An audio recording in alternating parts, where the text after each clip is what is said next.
Bayyaram steel ఫ్యాక్టరీకి పైసలు waste. ఆ హామీ మాది కాదు. మోడీ ఇంట్లో నుంచి తెచ్చిపెట్టలేడు కదా. బయ్యారంలో దొరికేది నాసిరకం ఐరన్. కేంద్ర మంత్రి కిషన్ రెడ్డి సంచలన వ్యాఖ్యలు. ఏమంటున్నాడు? బయ్యారం స్టీల్ ఫ్యాక్టరీకి పైసలు వేస్ట్ అంట. ఈయన గెలవడం వల్ల తెలంగాణ జనానికి కూడా అదే ఫీలింగ్ వస్తుంది, నువ్వు వేస్ట్ తెలంగాణ ప్రజలకి అని. నువ్వు కేంద్ర మంత్రిగా ఉండడం వల్ల కూడా తెలంగాణ ప్రజలకు అదే ఫీలింగ్ వస్తుంది, నువ్వు వేస్ట్ కేంద్ర మంత్రిగా ఉండడం తెలంగాణకి అని. మీరు వేస్ట్ అనేటువంటి బీజేపీలను గెలిపించడం కంటే ఇంకా వేరే ఏ ఒక్క ఇండిపెండెంట్నో అనామకులను గెలిపించినా కానీ కనీసం మన వాయిస్ వినిపిస్తుండే. వేస్ట్ మిమ్మల్ని గెలిపించని చెప్పేసి దేనికంట బయ్యారంలో స్టీల్ ఫ్యాక్టరీకి పైసలు వేస్ట్ అంట. ఇది ఆ హామీ మీది కాదా అంటే అప్పుడు కేంద్ర ప్రభుత్వం హామీ ఇస్తే అది హామీ మీది కాదా అంటే ఒక ప్రభుత్వము ఒక చట్టాన్ని చేసిపోతే ఆ ప్రభుత్వమే అమలు చేస్తుందా, మళ్ళీ వచ్చే ప్రభుత్వాన్ని అమలు చేయదా? ఏం తలతిక్క వ్యవహారం సార్ ఇది. మీరు కేంద్ర మంత్రి ఎట్లా అయ్యారు సార్, మీకు ఈ మాత్రం నాలెడ్జ్ ఎట్లా వచ్చింది? ఇంకోటి ఏమంటున్నాడు, మోడీ ఇంట్లో నుంచి తెచ్చిపెట్టలేడు కదా.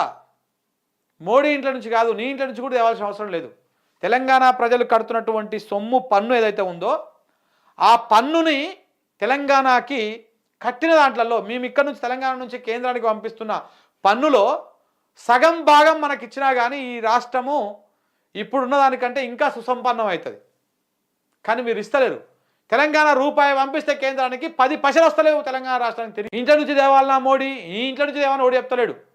మోడీ ఇంట్లో నుంచి తేవద్దు, మోడీ దోస్తు అదానీ ఇంట్లో నుంచి తేవద్దు, మీ అమిత్ షా ఇంట్లో నుంచి తేవద్దు, ఎవరి ఇంట్లో నుంచి తేవద్దు.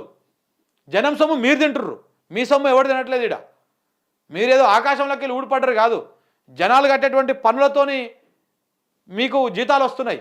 మీరు జనం జీతగాళ్ళు, మీరు నువ్వైనా మోడీ అయినా అమిత్ షా అయినా జనానికి జీతగాళ్ళు. మీరు 5 ఏళ్ల కోసం ఎన్నుకున్నటువంటి జీతగాళ్ళు. మీ ఇంట్లోకి వెళ్ళి తేవాల్సిన అవసరం లేదు. జనం కట్టేటువంటి పన్నుల నుంచి తెలంగాణ రాష్ట్రానికి ఇవ్వండి అని అడుగుతా ఉన్నారు. ఏమంటాడు? బయ్యారంలో దొరికేది నాసిరకం ఐరన్ అంట, బారాబార్ దొరుకుతుంది. నాసిరకమే దొరికింది అనుకో, ఏడ మంచి దొరికితే అవి తీసుకురా. గనులు ఉన్న కాడనే పెడుతున్నావు నువ్వు ఫ్యాక్టరీలు. విశాఖ స్టీల్ పెట్టావు, విశాఖ స్టీల్ కాడ ఏ గనులు ఉన్నాయి? ఏడుకెళ్ళి చేస్తున్నావు? ఎన్ని వందల కిలోమీటర్లకు వెళ్ళి ఐరన్ ఓర్ పట్టుకొస్తుర్రు, దానికి కావాల్సిన ముడి సరుకును పట్టుకొస్తుర్రు. ఇట్లా మాట్లాడుకుంటూ పోదామా? థర్మల్ ప్లాంట్లు చాలా చోట్ల ఉన్నాయి కదా. ఈ థర్మల్ ప్లాంట్లు ఉన్న కాడ ప్రతి దగ్గర బొగ్గు ఉందా? ఈ రాయలసీమలో పెట్టిన ఉమ్మడి రాష్ట్రంలో ఉన్నప్పుడు ఆడ బొగ్గు ఉందా? తెలంగాణ బొగ్గు మొత్తం తీసుకుపోయి అక్కడ పంపిస్తలేరా? నీ గుజరాత్లో బొగ్గులు ఉన్నాయా? థర్మల్ ప్లాంట్లు ఎట్టున్నాయి మరి? అన్ని రాష్ట్రాలలో థర్మల్ ప్లాంట్లు ఉన్నాయి కదా. ఇప్పుడు అదాని రకరకాల చోట్ల థర్మల్ ప్లాంట్లు పెడతా ఉన్నాడు కదా, ఆయన కాడ గన్లు ఉన్నాయా?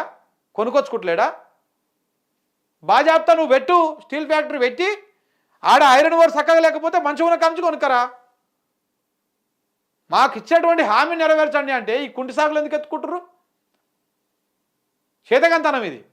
చేతగంతనం వల్ల ఇట్లాంటి మాటలు వస్తూ ఉంటాయి. ఏడాది పాలనలో కాంగ్రెస్ పైన పూర్తి వ్యతిరేకత వచ్చింది. మరి మీ మీద ఏమొచ్చింది? ముద్దు వచ్చిందా మీకు? మీ మీదనే ముద్దులు వస్తున్నాయి. అబ్బా మంచిగా పరిపాలిస్తామని చెప్పేసి దగ్గర తీసుకొని హగ్గు పెట్టుకుంటున్నారు మిమ్మల్ని. మీ మీద కూడా వ్యతిరేకతే ఉన్నది. రెండే.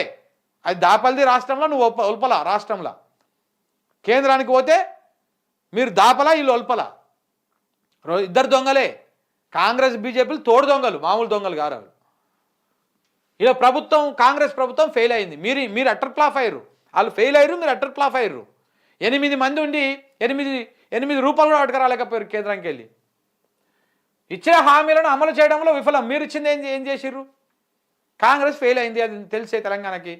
బీజేపీ ఏం చేసింది? మన ఎవరో మాట్లాడతారా, బండి సంజయ్ గారు ఏమంటాడు? మైనార్టీలను బీసీలలో కలిపితే మేము ఒప్పుకోము, దీన్ని మొత్తానికి ఒప్పుకో. మరి ఏం చేద్దాం సార్? మైనార్టీలు వెళ్ళకూడదామా మొత్తం దేశంకి వెళ్ళి? ముస్లింలు అందరూ వెళ్ళకూడదామా?